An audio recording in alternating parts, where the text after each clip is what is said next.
Philippine Nurses Licensure Examination. Nursing Practice 1. Community Health Nursing. Master your community health nursing. Let's start. Question number 1. A nurse is caring for a patient who requires frequent repositioning to prevent pressure ulcers. Which of the following positions should the nurse use to relieve pressure on the patient's sacrum? A. Supine. B. Prone. C. Semi-Fowlers. D. Lateral.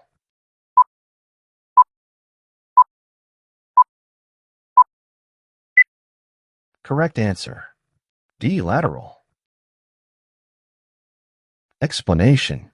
The lateral, sideline position helps relieve pressure on the sacrum, especially for patients who are bedridden or require prolonged bed rest. Turning a patient onto their side distributes pressure to different body parts, reducing the risk of pressure ulcers on bony prominences like the sacrum, heels, and shoulder blades. The supine position would place direct pressure on the sacrum. The prone position may be uncomfortable and difficult to maintain, and the semi-Fowler's position still applies pressure to the lower back and sacrum. Question number 2. A patient is scheduled for surgery in the morning, and the nurse is preparing to obtain informed consent. Which of the following actions should the nurse take? A. Explain the procedure, risks, and benefits to the patient. B. Witness the patient's signature on the consent form. C. Assess the patient's understanding after the doctor explains the procedure. D. Inform the patient that they can't withdraw consent after signing.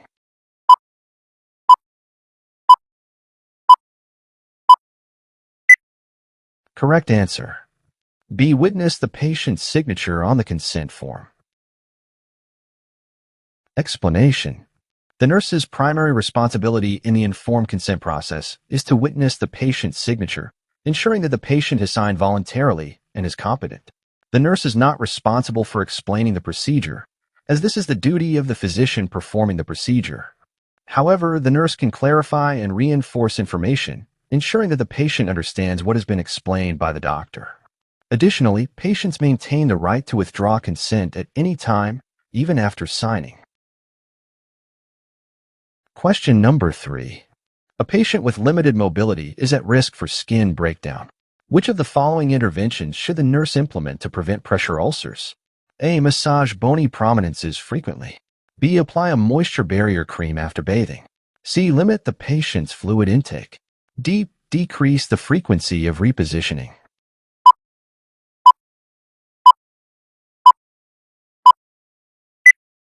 Correct answer. B. Apply a moisture barrier cream after bathing. Explanation. A moisture barrier cream helps protect the skin from excess moisture, which can lead to skin breakdown. This is especially important for patients who are incontinent or have limited mobility. Massaging bony prominences is discouraged as it can increase the risk of skin injury, especially over thin, fragile skin.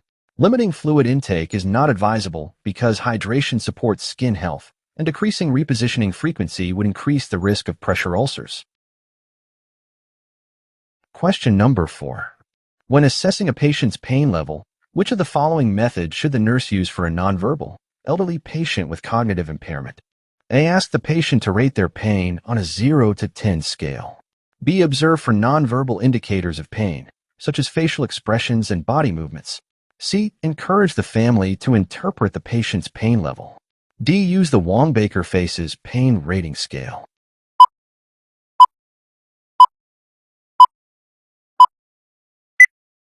Correct answer. B. Observe for nonverbal indicators of pain, such as facial expressions and body movements. Explanation. In nonverbal or cognitively impaired patients, pain assessment relies on observing nonverbal cues, such as facial grimacing, moaning, restlessness, or guarding. While pain scales, like the Wong-Baker Faces, are effective in many cases, they are not as reliable for patients who cannot communicate or comprehend the scale. Relying on family members for pain assessment should only supplement, not replace, clinical observations. Question number 5. During a physical assessment, the nurse notices that the patient's skin is warm and dry. Which of the following findings should the nurse document as the most likely cause? A. Fever. B. Hypoglycemia. C. Hypothermia. D. Hypovolemia.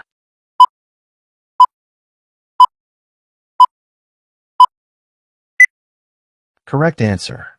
A. Fever. Explanation. Warm, dry skin is commonly associated with fever, as the body generates and retains heat in response to infection or inflammation. Hypoglycemia, low blood sugar, typically causes cold, clammy skin, while hypothermia would cause the skin to feel cold as the body temperature drops. Hypovolemia, decreased blood volume, generally leads to cool, clammy skin as blood flow to the skin decreases.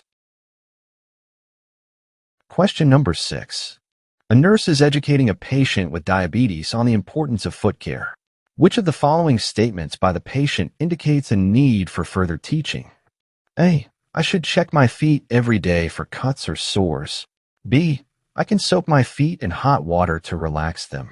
C. I should avoid walking barefoot, even at home. D. I should wear shoes that fit well to avoid blisters.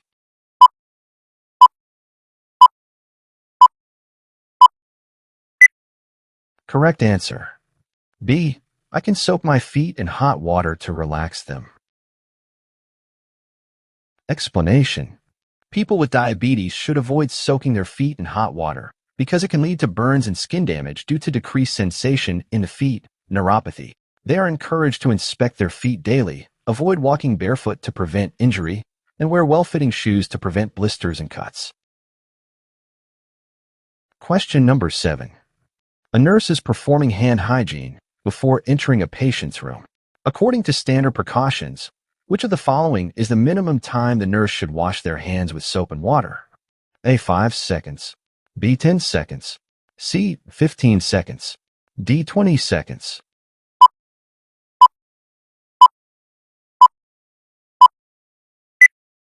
Correct answer. C. 15 seconds. Explanation. According to infection control guidelines, hand washing with soap and water should be done for at least 15 to 20 seconds to remove and prevent the spread of pathogens effectively. This duration allows enough time for proper lathering and rinsing to ensure that hands are clean. Question number 8. A nurse is reinforcing education on infection prevention to a patient with a compromised immune system. Which of the following actions should the patient take to reduce the risk of infection? A. Avoid using alcohol-based hand sanitizers. B. Limit fluid intake to reduce mucus production. C. Wash hands frequently, especially before meals. D. Increase intake of dairy products to boost immunity.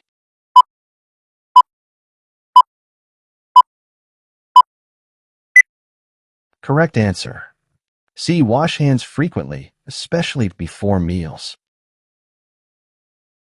Explanation.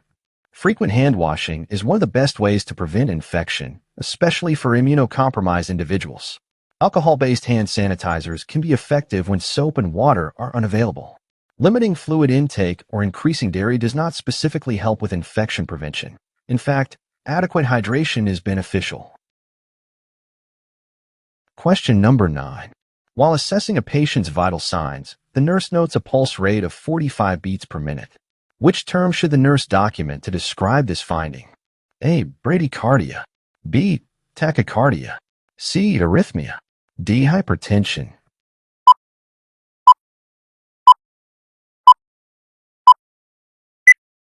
Correct answer. A. Bradycardia. Explanation. Bradycardia refers to a pulse rate lower than 60 beats per minute in adults, indicating a slower than normal heart rate. Tachycardia would indicate a faster than normal rate, and arrhythmia is an irregular rhythm, not a specific rate. Hypertension refers to elevated blood pressure, not heart rate. Question number 10.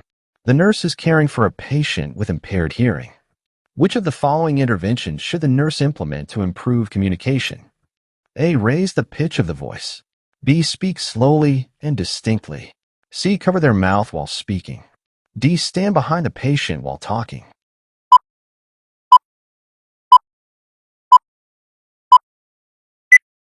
Correct answer.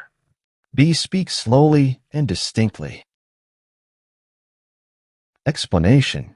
Speaking slowly and distinctly can help a hearing-impaired patient understand better.